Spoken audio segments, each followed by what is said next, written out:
पढ़ाते हैं और अच्छे बच्चे हैं। एक टीचर अच्छा बना सकता है, कौन अच्छा बना सकता है?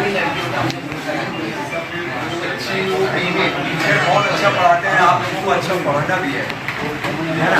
उनके साथ पूरा ताउन करेंगे, बराबर सिखाएंगे, है ना। क्लास का घर का तमाम वर्क पढ़कर करेंगे, डिसिप्लिन करेंगे, तो आपका स्कूल का नाम बहुत है, इसको और ऊँचा ले जाना है।